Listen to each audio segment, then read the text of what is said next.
نبينا محمدا عبد الله ورسوله الصادق الأمين اللهم صل على سيدنا محمد وعلى آله وصحبه ومن تبعهم بإحسان إلى يوم الدين. سبحانك لا علم لنا إلا ما علمتنا إنك أنت العليم الحكيم. Alhamdulillah, syukurillah, masih diberikan oleh Allah Subhanahu wa taala kesempatan kita bisa bertemu, silaturahim, sama-sama kita belajar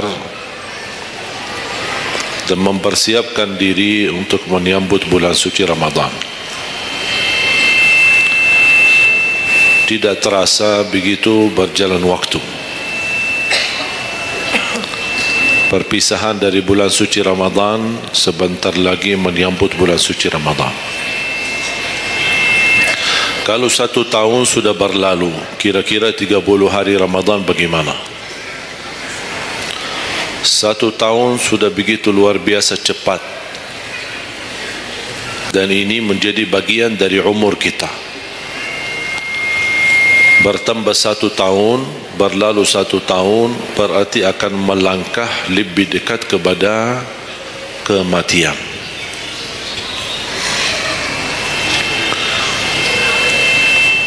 Sebenarnya bukan berapa usia kita, tapi apa isi usia kita. Isinya apa? Dan sebagaimana Rasulullah SAW menjelaskan di hadis yang sahih, di hari kiamat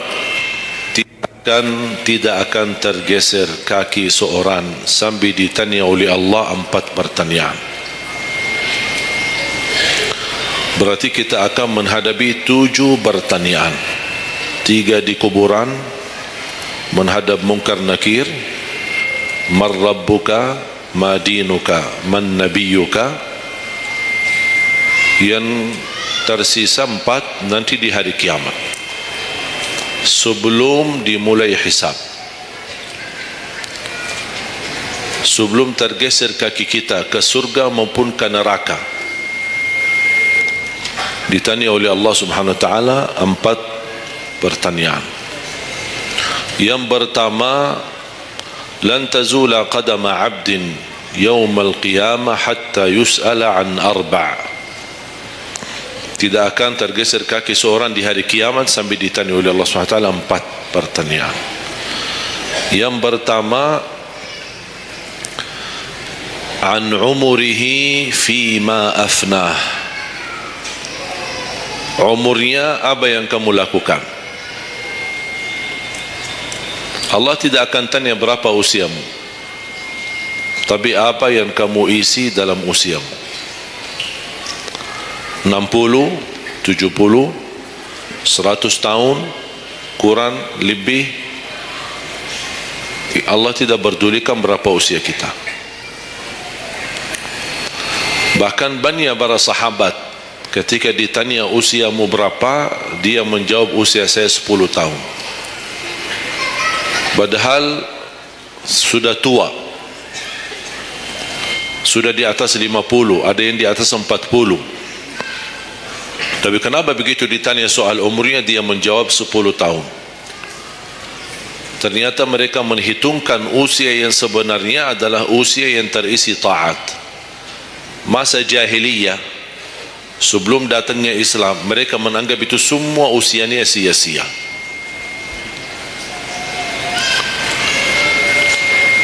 Berarti kalau ada orang muslim tidak salat sama sekali sampai usia 50 tahun, semua usianya sia-sia. Karena tidak ada ibadah satupun yang diterima kalau tidak pernah salat.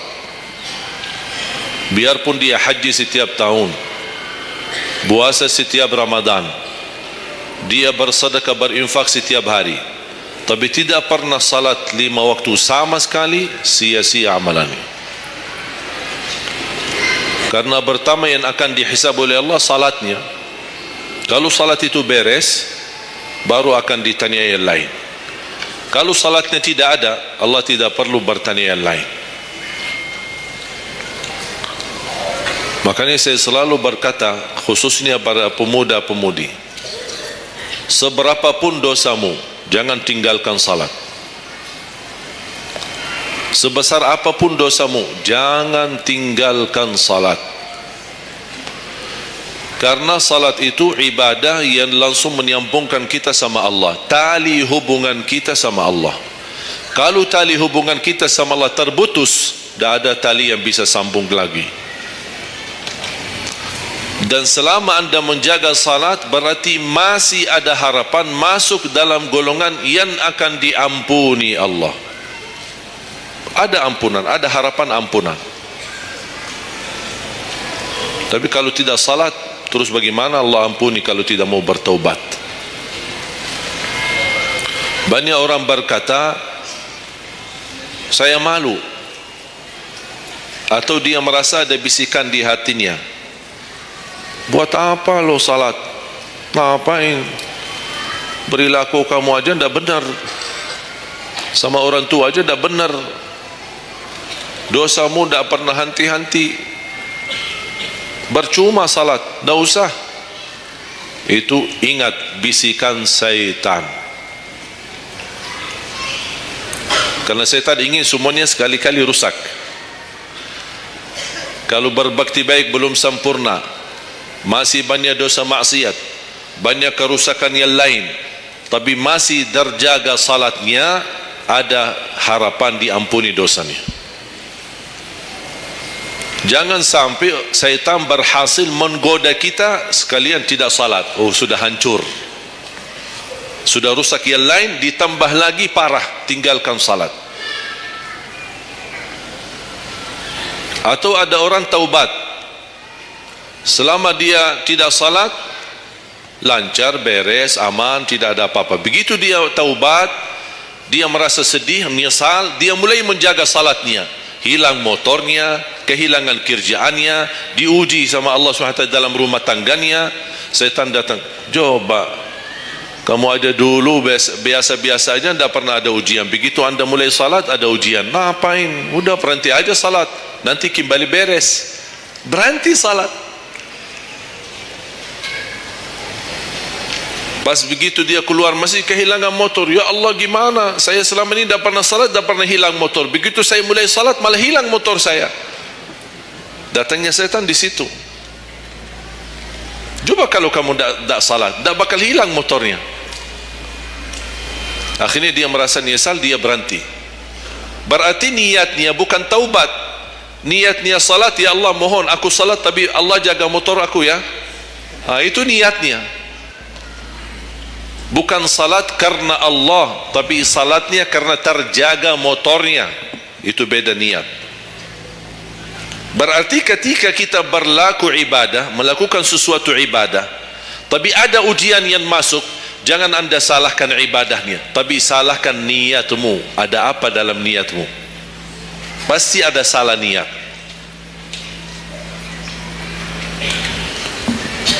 Dan itu inti daripada umur kita. Allah berikan 60 tahun. Kemarin saya hitungkan, kalau standar umur umatku kata Rasulullah kan 60 sampai 70. Itu kira-kira kurang lebih. Ada yang lebih tua, lebih panjang usianya, ada yang lebih muda. Tapi standar kata Rasulullah SAW, a'maru ummati baina 60 wa 70. Standar umur umatku antara 60 sampai 70. Ada yang melebihi dari itu, tapi sedikit sekali dibanding yang lebih muda. Saya kemarin hitungkan 60. Apa yang kita lakukan di dalam usia 60 tahun. Dari lahir sampai balik. Sampai tahun berapa? 15? Kita sepakat 15? 15 tahun. Berarti sebelum balik belum taklif. Sebelum balik belum taklif. Haji boleh tapi tidak wajib, karena syarat haji harus balik. Syaratnya harus balik, walaupun diperintahkan, dibiasakan untuk melaksanakan salat. Tapi anggaplah bedun taklif, belum ada taklif, belum ada kewajiban, berarti 15 tahun itu sia-sia. Dipotonglah dari 60, berapa sisa? 45. Tidur sehari berapa jam? 8. Boleh kita sepakati angka 8? Ya, kita bicara standar. Katanya menurut kesehatan, tidur yang normal dan pas dan cukup adalah 8 jam. Anggaplah 8 jam tidur. Ada yang tidur 12 jam. Ada yang tidur bangun, salat tidur bangun, salat tidur bangun. Kalau hari libur dia tidur, tidak capek tidurnya. Begitu bangun, ya Allah begal badan saya, tidur lagi.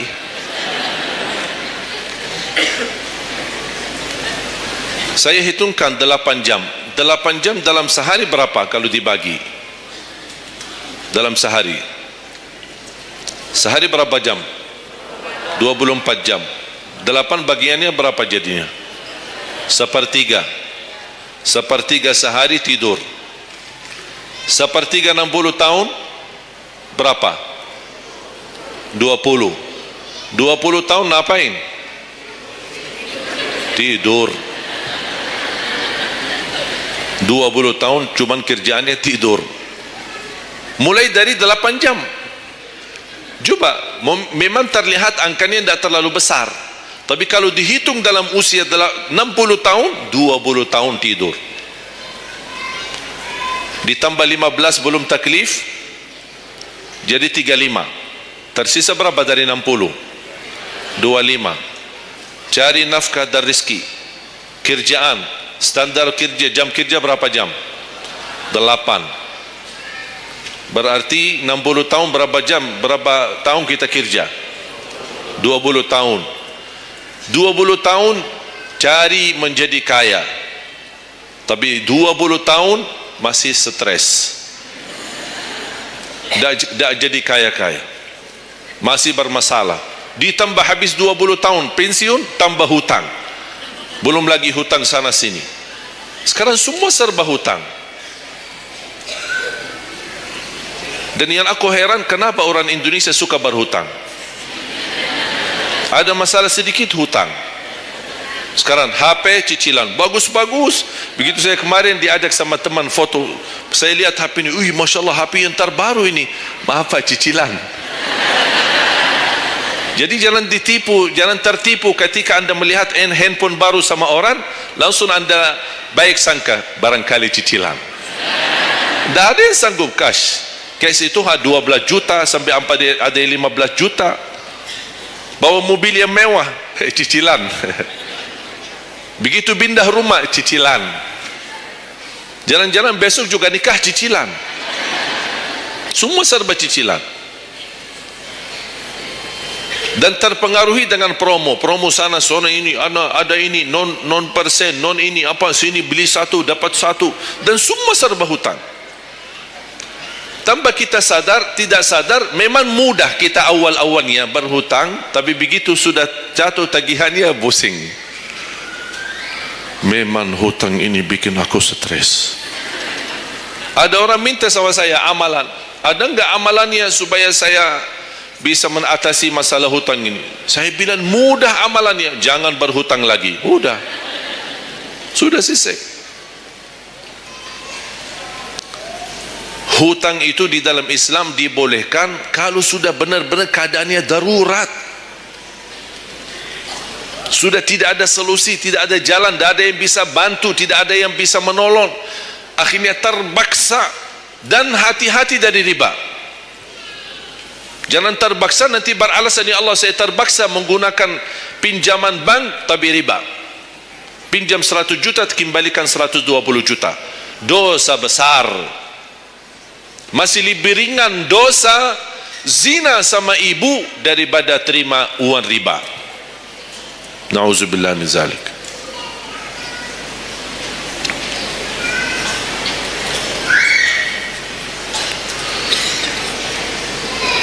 Dua 20 tahun cari kerja. Tadi berapa yang tersisa? 25 kan? Berarti yang tersisa berapa? Saya belum bicara ibadah Bapak Ibu. 20 tahun tidur, 20 tahun cari dunia, 15 tahun masih belum taklif, tersisa 5 tahun. Saya hitung dalam 60 tahun, bagi orang yang rutin menjaga salat 5 waktu, tahu enggak hasil hitungan saya dapat berapa? Anda jaga salat Selama 60 tahun itu menghasilkan ibadah cuma 2 tahun 7 bulan. Total salatmu dalam 60 tahun 2 tahun 7 bulan. Karena salat 5 waktu berapa? Tak sampai 1 jam. Tak sampai 1 jam. Saya bicara yang wajib. Ada, bagaimana saya hitung kalau ada orang yang tidak salat sama sekali? Na'udzubillah, sudah habis sia-sia umurnya kalau tidak salat sama sekali. Saya belum hitung tarawih 23 rakaat 7 menit. Nah, itu beda urusan itu. Ada tarawih 23 rakaat 7 menit? Tak ada tarawih. Jangan apa suuzan, itu namanya olahraga.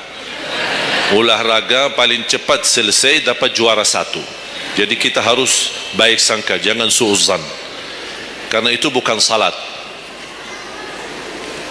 Yang aku heran itu setiap tahun itu tradisi ini terulang setiap Ramadan, menjadi sebuah kebiasaan yang seharusnya menjalani kebiasaan agama atau kebiasaan beribadi.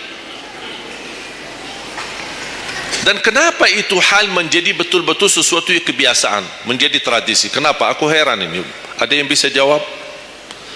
Kenapa ketika masuk Ramadan tetap menjalankan 23 rakaat tapi dengan cara cepat? Aku heran belum menemukan jawabannya. Ada apa dengan 23 rakaat harus selesai cepat? Dan ini khusus di bulan Ramadan. Aku sangat kagumi ketika mendengar seorang imam begitu maju imam tarawih rakaat pertama, Allahu Akbar, Masya Allah, kepanjangan takbirnya. Saya sudah alhamdulillah, pasti nikmat, enak. Bismillahirrahmanirrahim, alhamdulillahirabbil alamin, arrahmanirrahim. Astaghfirullahalazim, saya kaget. Barusan sudah enak, ngapain cepat-cepat? Makanya saya ingat di masa ketika saya di salah satu kampung, ada seorang bapa di samping saya. Saya datang ke masjid, sudah mereka mulai tarawih. Yang aku kasihan bapa di sebelah saya, barangkali usia 80-90. Gerakannya tidak sama seperti kita. Kan kita masih muda, masih bisa mengejar imam. Habis bacaannya imam, saya tidak bisa mendengar kecuali ujung ayat. Oh, ini Al-Fatihah. Bismillahirrahmanirrahim. An-Na'im. Apa? Alhaakumut takatsur. Allahu Akbar. Sami'allahu liman hamidah. Allahu Akbar. Allahu Akbar. Allahu Akbar. Saya masih ikut. Yang saya kasihan bapa yang di samping saya ini. Begitu imam ruku', bapa kan pelan-pelan, kan begal badannya, sudah tua, fisiknya tak kuat, turun pelan-pelan. Imam sudah sami'allahu liman hamidah. Bapa berdiri lagi, dah jadi ruku' bapa. Bas begitu sujud, kita semua turun sujud. Bapa saya lihat pelan-pelan sambil batu-batu. Turun. Begitu dia sudah mau nyampe, imam sudah rakaat kedua. Bapa malah berdiri lagi, dah jadi sujud. Astaghfirullahaladzim, kasihan bapa, dah jadi ruku, dah jadi sujud. Pas di rakaat yang kedua, saya megang tangannya, Pak, kita pulang aja deh. Mendingan salat tarawih di rumah sendiri. Itu bukan salat tarawih. Ramadan cuma berapa kita menemukan Ramadan? Orang yang sudah wafat, kalau kita boleh berbicara dan dengar bisikan, apa yang mereka bisa jawab? Wallahi, semua orang yang sudah mati berkeinginan kembali ke dunia untuk menikmati bulan Ramadan. Mereka ingin menikmati bulan Ramadan, menikmati tarawih, menikmati suasana buka puasa bersama, bagi-bagi sahur dan aktivitas yang lain. Ini kesempatan, kita masih diberi oleh Allah umur, sehat wal afiat, maksimalkan. Tidak semestinya 23, mau 11 boleh, mau 23 boleh, mau seberapa pun tarawihnya, mau salat tahajud di rumahnya boleh. Ulama sudah menjelaskan jumlah salat malam atau tarawih yang paling sedikit 2 rakaat, yang paling banyak tidak ada batasnya. Jadi kalau kita 2 rakaat, 4 rakaat tutup witir, sah. 8 rakaat tutup witir, sah. 10 rakaat tutup witir, sah, tidak ada masalah. Tidak harus 11 atau 23. Intinya bukan jumlahnya, tetapi cara melaksanakannya. Apalagi kalau bacaan imam bagus, fasih, jelas hurufnya. Saya yakin bagi jamaah yang awam, yang datang setiap Ramadan, setiap malam ikut salat tarawih, dia belum bisa baca Quran, tapi dia mendengar baca imam selama 30 malam, dia pasti bakal belajar Al-Quran karena bacaan imam bagus. Bismillahirrahmanirrahim. Alhamdulillahi Rabbil Alamin, Ar-Rahmanir Rahim, Maliki Yawmiddin, Iyyaka na'budu wa iyyaka nasta'in, Ihdinas siratal mustaqim, Siratal ladzina an'amta 'alaihim ghairil maghdubi 'alaihim waladdallin.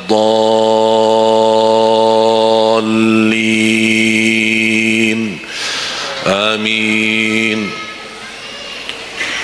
Kalau tidak dapat manfaat mengikuti salat tarawih di belakang imam yang bacaannya fasih selama 30 hari, anda cuma dapat benarkan bacaan Al-Fatihah, wallahi nikmat,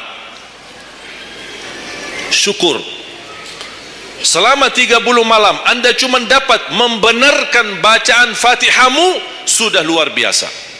Tidak usah bicara ayat yang lain, hanya Al-Fatihah saja. Kenapa? Tidak sah salat kita tanpa Al-Fatihah. Kata Imam Nawawi, di dalam suratul Fatihah ada 14 tasdid. Ada 14 tasdid, hurufnya yang ditekan. Ada 14. Tertinggal 1, batal salatnya. Dan Imam Nawawi berikut mazhab Syafi'i. Makanya jamaah sekalian, wajib hukumnya belajar Al-Fatihah, bukan sunnah. Wajib hukumnya belajar surat Al-Fatihah. Perbaiki, benarkan bacaanmu, karena tergantung Fatihahnya itu salatnya sah atau tidak, itu tergantung Al-Fatihah. Makanya saya harap mulai dari hari ini anda semua bersungguh-sungguh belajar suratul Fatihah. Jangan anda targetnya mau hafal 30 juz anda hafal, tapi tidak benar suratul Fatihah, sia-sia, tidak ada manfaat. Karena anda baca suratul Fatihah, tidak baca ayat yang lain sama sekali, masih tetap sah salatnya. Karena suratul Fatihah tidak bisa diganti. Kalau anda lupa baca selain suratul Fatihah, ada istilah lupa salah satu kewajiban, bisa diganti dengan sujud sahwi. Misal, rakaat pertama baca Al-Fatihah, itu rukun. Lanjut baca ayat pendek, anda tidak sadar, habis waladdallin, amin, hep, Allahu Akbar, lupa baca ayat, itu diganti dengan sujud sahwi. Itu kalau di salat wajib. Tapi kalau di salat sunnah, tidak ada wajib atau rukun selain suratul Fatihah. Jadi anda kalau salat sunnah cuma suratul Fatihah, kemudian takbir, rakaat yang kedua suratul Fatihah, dan kemudian langsung ruku', sah salatnya, tidak apa-apa. Tidak harus baca surah-surah yang lain. Itu di salat sunnah. Tapi kalau di salat wajib, hukumnya baca Al-Fatihah rukun, hukum baca surah yang lain wajib.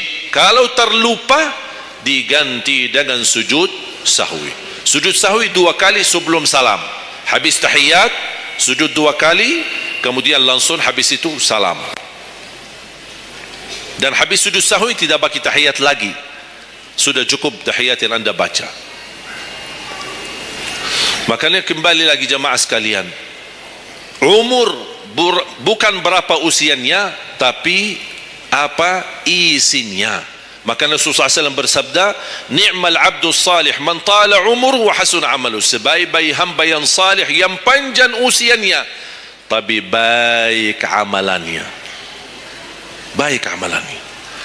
Bulan Syaban ini sekarang tersisa kurang lebih 14 atau 16 hari.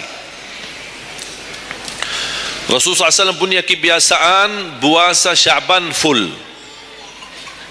Sampai kata Siti Aisyah, tidak pernah aku melihat Rasulullah puasa satu bulan penuh selain bulan Ramadan sebagaimana di bulan Syaban. Penuh ni Rasulullah SAW, bukan nisfu. Setiap datangnya Syaban ditanya nisfunya, mana nisfu Syaban? Nisfu. Full Syaban, puasa aja. Di awal boleh, di tengahan boleh, di akhir boleh. Yang tidak boleh, yang tidak pernah puasa Syaban, pas begitu berakhir mau mendekati Ramadan, seminggu terakhir atau 10 hari terakhir, itu ada sebagian ulama berkata makruh. Kalau sudah 2 hari terakhir bulan Syaban, anda tidak pernah ada puasa sebelumnya, itu dianggap oleh ulama haram. Apalagi kalau sudah jatuhnya di hari keraguan, hari ragu-ragu, kemungkinan ini bisa hari terakhir, kemungkinan bisa masuk Ramadan, isbat Ramadan. Termasuk ibu-ibu dan jamaah sekalian yang masih punya hutang, segera lunasi hutangnya. Jangan begitu sudah mendekat puasa, anda punya hutang 7 hari, tersisa bulan Ramadan 5 hari. Syekh, apa?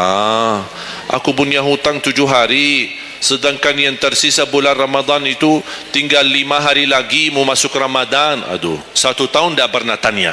Begitu sudah mepet baru cari jawabannya. Itu karena hukuman nanti. Tetap diganti puasa yang dari tahun yang lalu, tetap bayar hutangnya, dan kena denda setiap hari kena fidyah. Jadi seandainya anda masih punya hutang dan masuk Ramadan anda belum lunasi, tetap hutang itu terbawa nanti. Pas habis Ramadan anda punya kewajiban bayar hutang. Tapi karena anda tunda, mundurkan sampai masuk Ramadan, anda punya kena denda. Ditambah lagi, bukan hanya bayar dengan puasa ganti puasa, tapi ada lagi namanya fidyah. 1 hari 1 orang miskin diberikan kecukupan makanan. Makanya kembali lagi, yang punya hutang segera lunasi hutangnya. Masih ada kurang lebih 15 atau 16 hari. Jangan sia-siakan umurmu. Yang kedua, pertanyaan Allah Subhanahu wa taala, wa an syababihi fima ablah. Usia mudahmu, apa yang kamu berjuangkan? Apa yang kamu lakukan? Pertanyaan saya kepada jamaah, usia muda apakah bukan usia dari umur? Bukan sesuatu dari umur? Usia muda bukan sebagian dari umur? Dari total umur? Bukan dari total umur. Tapi kenapa Allah bertanya soal umur secara total dan ditanya lagi soal usia mudahmu? Kenapa? Padahal kan sudah cukup Allah tanya tanda umurmu, ditanya lagi tanda usia mudamu. Kenapa 2 kali ditanya? Allah tidak mencukupi dengan pertanyaan umur, total umur kita, tapi Allah menambahkan lagi, itu menjadi beban bagi seorang pemuda. Allah bukan akan tanya total usia umurmu, tapi akan Allah tambah lagi pertanyaannya, apa yang kamu lakukan di usia mudahmu? Usia muda itu sangat, menurut saya sangat sensitif. Anak muda yang taat, istiqomah di sisi Allah lebih baik daripada yang tua yang taat. Sekali lagi, dan yang tua-tua jangan tersinggung ya. Yang muda yang taat, istiqamah di sisi Allah lebih mulia daripada yang tua yang taat. Sama-sama taat, tapi kenapa yang muda lebih mulia? Karena godaannya lebih besar. Kalau yang tua, nah, apa yang mau digoda? Habis sudah. Tak ada fisik, tak ada tenaga, tak ada apa. Kalau yang muda banyak godaannya. Pandangan matanya, telinganya, hawa nafsunya, sahwatnya, fitnah sana sini. Mudah digoda, anak muda. Makanya Allah berikan kemuliaan. Bahkan salah satu hadis yang sahih, di hari kiamat semua di bawah matahari, cuma 7 golongan yang di bawah naungan Allah. Di antaranya wasyabun nasya'a fi ta'atillah, seorang pemuda yang menjaga diri dalam bertaat kepada Allah.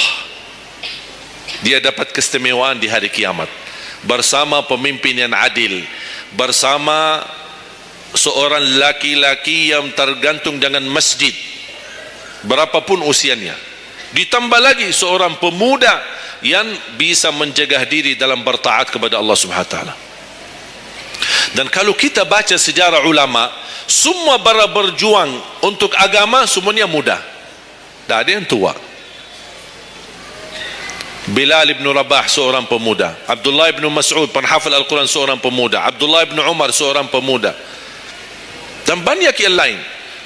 Muhammadul Fatih yang membebaskan Konstantinia dan memperjuangkan Islam menjadi panglima, masih di bawah usia 21 tahun. Dan banyak sejarah-sejarah. Imam Syafi'i masih sangat muda, bahkan meninggal dunia masih dalam keadaan masih sangat muda, belum sampai usia 50-an tahun. Dan banyak yang lain. Makanya pengaruh bahkan taruhan besar bagi umat Islam itu tergantung pemuda.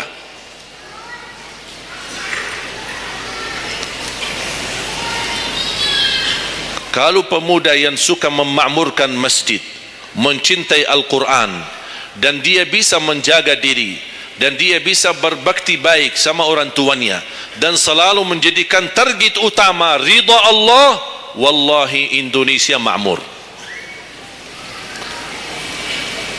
Kalau pemudanya jauh dari masjid, sibuk hanya bacaran, dan dia meninggalkan salatnya, jauh dari hal-hal yang baik, justru dia jatuh dalam narkoba dan berkali macam-macam dosa dan maksiat, hancurlah negeri Indonesia. Indonesia tergantung pemuda. Maaf, bukan tergantung para tua, tergantung pemuda. Makanya saya bahagia sekali ketika kemarin tanggal 17 April, saya bahagia sekali ketika melihat semua pemuda-pemuda ikut nyoblos di TPS. Walaupun kita belum lihat hasilnya, tapi sabar. Sabar. Ini ujian. Jangan ada orang terlalu muda diadu domba. Sabar. Apapun keputusannya kita tunggu. Keputusan yang resmi dari KPU. Keputusannya benar, tidak benar, serahkan kepada Allah. Hati-hati, jangan terlalu muda diadu fitnah. Sama-sama Muslim, jangan kita diadu domba di antara kita sesama. Bahaya sekali kalau terjadi konflik gara-gara pemilu dan kepentingan politik. Silahkan lihat apa yang terjadi di Timur Tengah. Semua kejadian di Timur Tengah, awal langkah kejadian itu gara-gara kepentingan politik. Yang menjadi korban rakyat. Orang politisi hidup di negeri Eropa, nikmat, senang, bahagia, semuanya serba ada. Mereka tidak bahaya, tapi yang bahaya rakyat. Yaman, Suria, Irak, dari tahun 90 sampai sekarang Irak tidak bisa aman. Ada orang bawa berita itu Irak saudara, dan mereka perang saudara antara Sunnah dan Syiah. Bohong, tidak benar. Ratusan tahun mereka hidup damai antara Sunnah dan Syiah, tidak pernah bermasalah. Tapi karena langkah awal kepentingan politik, lama-lama terpengaruhi dengan perbedaan aliran dan berbeda pendapat. Kalau sudah kita menjadi korban dan terpengaruhi demi kepentingan politik, mudah diadu domba, besok-besok akan terjadi perang antara Sunni sama Syiah di Indonesia. Besok lagi akan terjadi antara aliran-aliran yang lain sama golongan-golongan yang lain. Bisa terjadi perpecahan belah. Itu yang diinginkan oleh musuh Islam. Jangan diberikan kesempatan. Terjadi ujian, memang kita menghadapi ujian. Bukan hanya umat Islam di Indonesia. Di Palestina sudah 60, bahkan sudah sampai 70 tahun mereka menghadapi ujian. Tapi kekuatan sabar luar biasa. Tidak pernah putus asa. biarpun mereka tidak bersenjata, tidak punya apa-apa melawan musuhnya Israel, tapi mereka tetap tidak pernah putus asa, tidak pernah pasrah. Mereka tetap berjuang mencintai Masjidul Aqsa. Saya merasakan perjuangan pemuda ketika saya ke sana, ke Masjidul Aqsa. Makanya jemaah sekalian, kita bisa memperjuangkan tapi tambah membuat permusuhan, kita masih bisa bertahan, dan insya Allah ada jalan keluar dari segala kesusahan. Dan Allah tidak mungkin membiarkan kezaliman terjadi. Kalau kita merasa terzalimi, tidak apa-apa, tunggu. Dan kita harus belajar saling menghormati. Yang memilih 01 itu hakmu, tapi anda tidak berhak mencaci maki 02. Yang memilih 02 itu hakmu, tapi anda tidak berhak mencaci maki 01. Sama-sama Muslim, sama-sama orang Indonesia. Malu kita, kadang-kadang aku sedih melihatku ini terjadi permusuhan. Ulama di sini mencaci maki ulama yang di sana, ulama yang di sana membalas lagi, dan apa aduh. Ya Allah, malu kalau di antara ulama saja terjadi persoalan, permasalahan, gimana orang awam? Makanya selalu saya dalam doaku, ya Allah, satukan dan rapatkan hati para ulama kami, satukan saf ulama kami. Ada perbedaan itu wajar, tapi yang tidak wajar ada permusuhan. Apa yang saya sampaikan sekarang, saya yakin tidak mungkin 100% anda semua terima. Dia harus belajar. Tidak boleh saya maksa anda semua ikut pendapatku. Aku hanya menyampaikan, anda bisa dengar, anda bisa ikuti, anda bisa tolak. Itu hakmu menerima atau menolak. Dan ada orang berhak untuk memaksakan kita. Oleh karena itu sekali lagi, mohon jaga dan rapatkan saf kita. Sekarang banyak muncul di media. Ini semua tujuannya berkeinginan menadu domba di antara kita. Sekarang akhirnya yang gagal, yang rusak siapa? Negeri kita. Yang kurban rakyat kita. Orang politisi tidak apa-apa, mereka kan berduit, duitnya banyak, fasilitasnya banyak, bisa dia hidup keluar negeri dimanapun, dia baca keluarganya, sudah, biar rakyat jadi korban. Jangan kita mau dijadikan kambing hitam. Siap? Bisa jaga? 714 suku dan budaya berbeda-beda, tapi alhamdulillah masih bisa bersatu di bawah bendera merah putih. Dan ini karunia dari Allah Subhanahu wa taala, wajib kita syukuri dan wajib kita jaga. Dan kita berdoa. Sekarang anda sudah ikut memilih kan? Sudah memilih? Sudah, itu ikhtiar.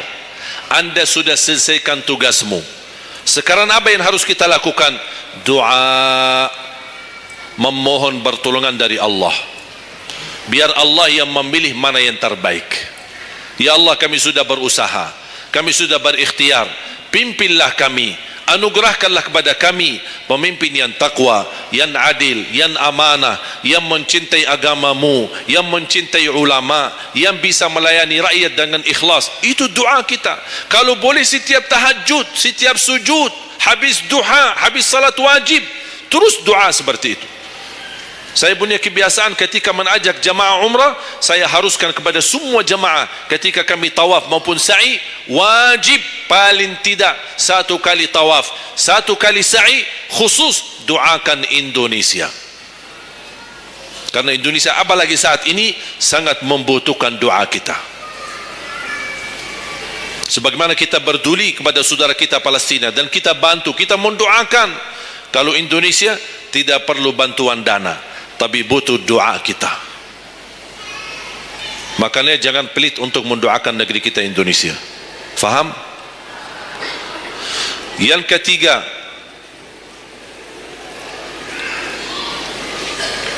wa an ilmihi wa an malihi min aina iktasabah wa fima anfaqah. Pertanyaan yang ketiga yang akan ditanyakan oleh Allah, hartamu dari mana dan ke mana. Oh, bahaya ini.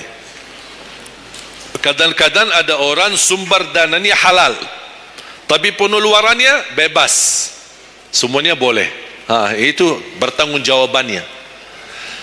Akan ditanya oleh Allah, dari mana dan kemana. Allah sudah kasih kan, itu dari mana datang. Anda harus memberi jawaban yang benar. Dan kemana Anda infakkan. Dan ingat, halaluha hisab wa haramuha azab. Harta yang halal bakal dihisab. Sekarang banyak orang salah faham. Orang fikir kalau ada harta yang haram akan dihisab oleh Allah. Tidak. Yang dihisab bukan yang haram, tapi yang halal. Dari mana dan ke mana. Terus yang haram gimana? Ngapain? Diazab. Anda sudah tahu itu haram, tapi Anda lakukan, Allah tidak perlu tanya lagi kenapa Anda lakukan. Allah pergi langsung diazab. Na'udzubillah min zalik. Hati-hati. Oleh karena itu bahagia kata Rasulullah SAW, seorang yang mulia, yang Allah berikan kekayaan, diberikan kemampuan, tapi dia bisa menggunakan dengan sebaik-baiknya. Ni'mal malus salih indal abdi salih. Sebaik-baik harta yang halal di tangan hamba yang saleh. Itu termasuk harta yang terbaik. Kenapa yang terbaik di tangan orang yang saleh? Karena orang saleh tidak mungkin salah guna. Dia sudah jaga sumber, dia juga pengeluarannya jelas. Untuk kebutuhan keluarga, tidak mubazir, tidak berlebih-lebihan. Katanya halal berarti bebas belanja. Tidak bebas. Islam tidak menanjurkan seperti itu. Anda boleh ambil kebutuhanmu, tapi jangan berlebih-lebihan. Mohon maaf, coba sekarang tanya ibu, tanya diri sendiri masing-masing. Berapa macam baju di lemari kita? Sudah, mohon maaf, tidak usah bahas yang lalu. Terlanjur belanja karena ibu merasa tidak tidak tega, merasa keberatan kalau setiap acara itu aja yang dipakai. Pagi acara, besok siang pulang ganti, malam ada acara lagi ganti lagi. Karena merasa malu. Apalagi kalau ketahuan, bukan yang tadi pagi ini ya. Oh ada beda warna, memang sama model tapi beda warna. Malu karena orang-orang itu, apain kau? Makanya udahlah, terlanjur. Itu memang mohon maaf kebiasaan wanita. Tapi saya usulkan, baju-baju yang sudah lama tidak dipakai, ngapain simpan? Sudah, bebaskan, infakkan, sedekahkan. Saya kemarin bermusyawarah dengan tim-tim yayasan kami untuk membuat satu lembaga khusus yang punya pakaian-pakaian yang sudah lama tidak dipakai. Apapun boleh, alat apa, meja, sofa, apa saja yang di rumah, karpet, yang bukannya sesuatu yang tak pernah dipakai, barang makanan, piring, sendok, apa saja, insyaAllah kami bisa ditarik dan dikawal dan dikelola lagi, dikelola ulang, termasuk baju-baju. Kalau ada yang robek, ada yang ini, kita bisa jahit, kita bisa perbaiki dan kita sedekahkan. Bisa di dalam negeri dan bisa di luar negeri. Alhamdulillah program ini berjalan di kota Madinah. Alhamdulillah tidak ada lagi mubazir yang buang baju sia-sia. Semuanya bisa dimanfaatkan. Mudah-mudahan terwujud program ini agar ibu-ibu tidak terbeban. Ada kelebihan mau pindah rumah. Biasanya kalau pindah, apalagi kalau orang kaya, pindah rumah mana barang-barang dibawa lagi? Barang-barang besi yang baru-baru semua. Terus yang tersisa kemana? Dibuang atau tidak tahu kemananya. Udah, kita yang ambil, kita yang kelola. Yang perlu diperbaiki kita perbaiki dan kita hantarkan kepada warga-warga yang miskin yang mereka tidak punya apa-apa. Setuju? Yang terakhir, yang keempat, wa an ilmihi madza amila bihi. Allah akan tanya terhadap ilmumu, apa yang kamu lakukan.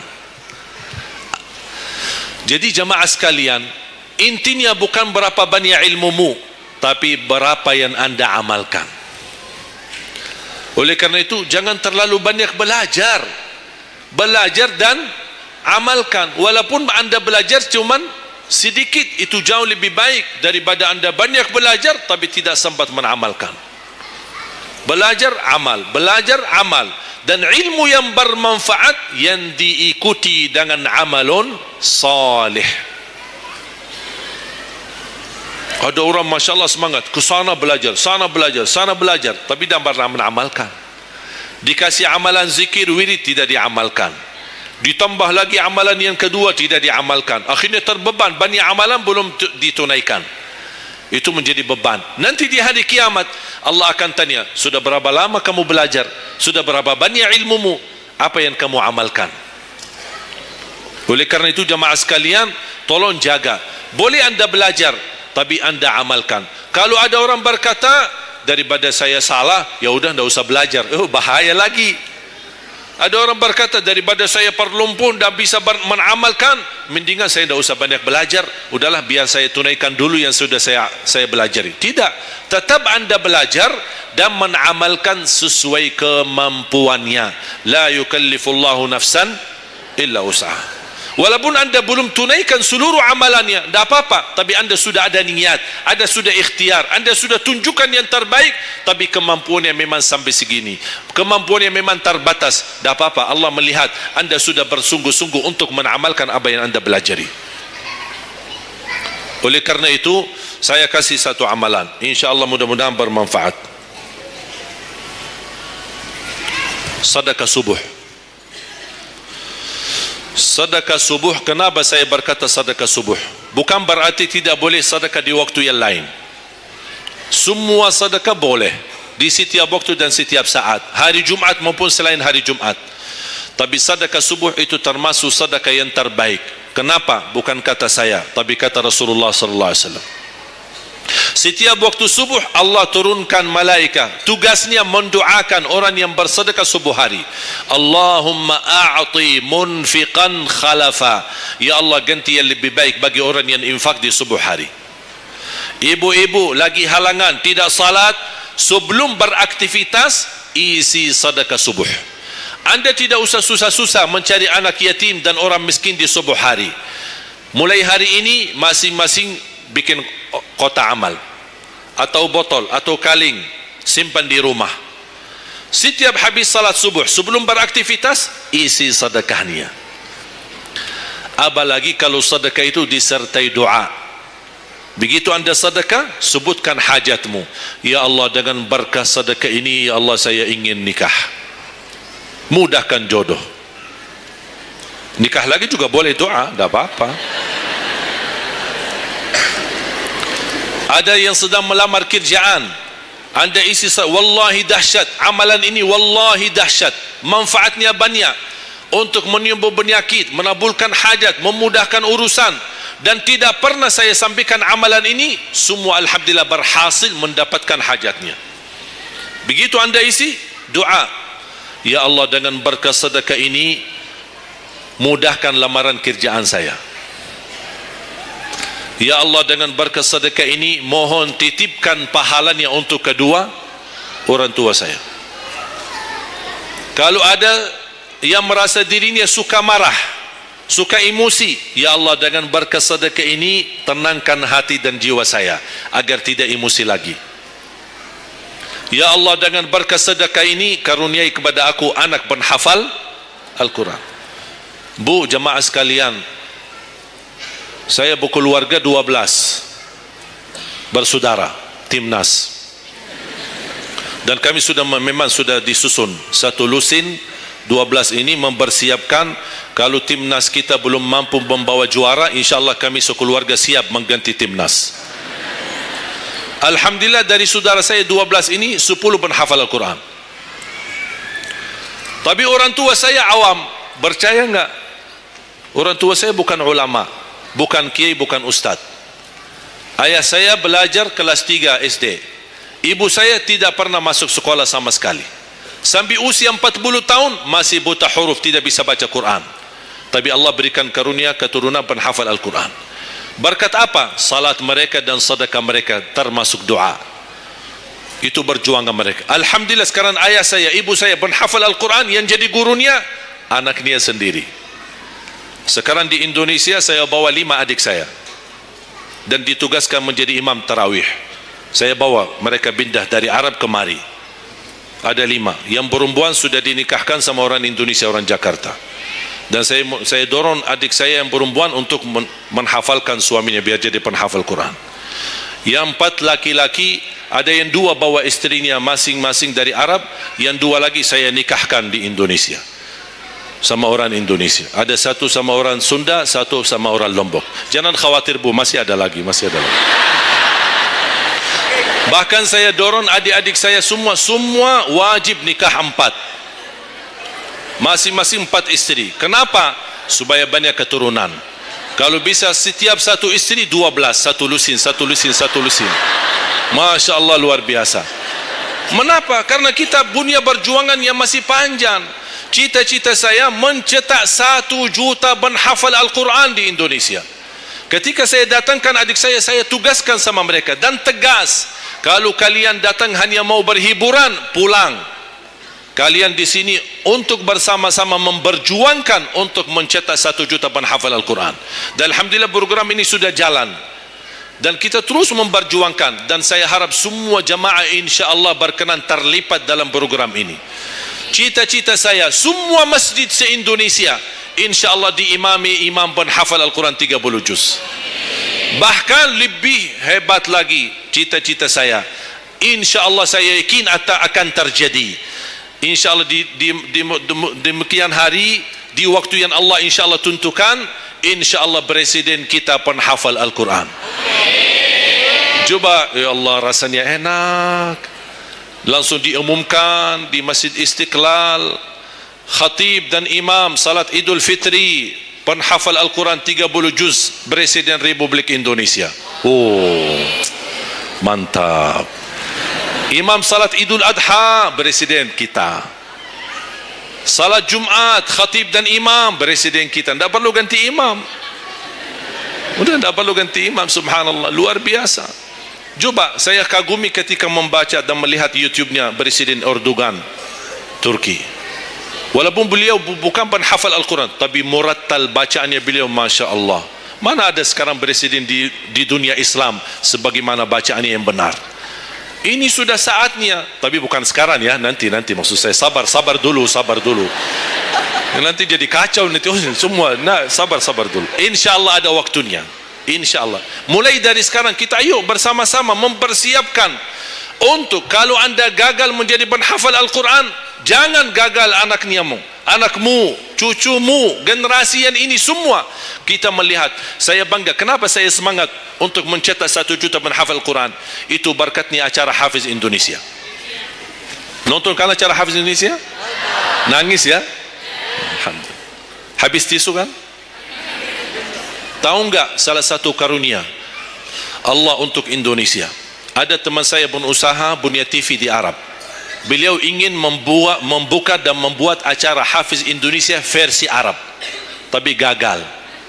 Kenapa? Karena tidak menemukan jumlah yang banyak penghafal Al-Quran di bawah usia 10 tahun. Hanya Indonesia saja. Malaysia kalah, Indonesia saja di bawah 10 tahun. Dan sayang sekali, memang Anda yang nonton acara Hafiz Indonesia, Anda nonton acara yang sudah jadi, tapi Anda belum tahu apa yang kami berjuangkan di belakang layar. Sebelum acara Hafiz Indonesia 4 bulan bekerja keras, sambil tim turun ke lapangan, ke desa-desa, kampung-kampung, ke pulau-pulau untuk menumbulkan dan mendatangkan, menghadirkan para penghafal Al-Quran. Ketika dibawa di Jakarta 2 bulan berturut-turut kami didik mereka. Yang awalnya pemalu, awalnya ada yang mohon maaf kencing di celananya sendiri, saking tidak berani, takut. Alhamdulillah sekarang menjadi mereka pemberani. Bahkan mereka berlumba-lumba azan subuh. Mereka berlumba-lumba membangunkan sesama saudaranya. Sama-sama tertib makan. Kita menghadirkan dokter kesehatan, kita menghadirkan dokter psikologi jiwa untuk menjaga perasaan mereka selama 2 bulan. Didampingi kadang-kadang ibu mereka, didampingi kadang-kadang ayah-ayah mereka. Dan semua rata-rata sepakat orang tua mereka tidak pernah kami merasakan bangga memiliki anak sebagaimana kami melihat perjuangan di Hafiz Indonesia. Dan alhamdulillah begitu selesai acara Hafiz Indonesia, kami tidak tinggalkan mereka, kami terus kawal, kami terus pimpin. Dan alhamdulillah mereka di kampung masing-masing sudah membangun rumah tahfiz, ada yang membangun pesantren untuk mencetak dan melahirkan jumlah yang banyak penghafal Al-Quran. Dan ini perjuangan luar biasa, tidak mudah. Berapa biaya yang dikeluarkan, Dan mohon maaf, belum ada sponsor yang bisa mensponsori kita dan membayar full untuk kita. Kita terus bekerja keras, dan alhamdulillah masih Allah hantarkan kepada kita orang yang dermawan, orang yang baik, yang berduli dengan dan mencintai Al-Quran. Allah anugerahkan. Wallahi menurut saya, saat ini, zaman ini, sedekah yang terbaik dan yang termulia, semua apapun yang terkait dengan Al-Quran, itulah yang termulia.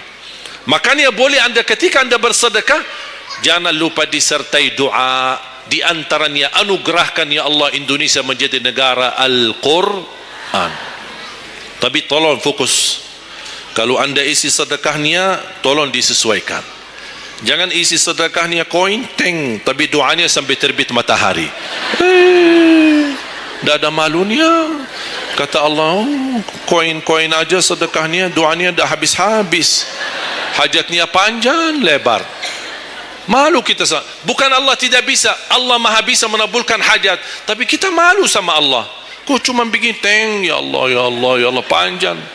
Fokus. Kalau usulan saya, satu sedekah, satu hajat. Satu sedekah, satu hajat. Dan insyaAllah akan anda melihat manfaatnya. Mudah-mudahan semua yang hadir insyaAllah menjadi keluarga besar 1 juta penghafal Al-Quran.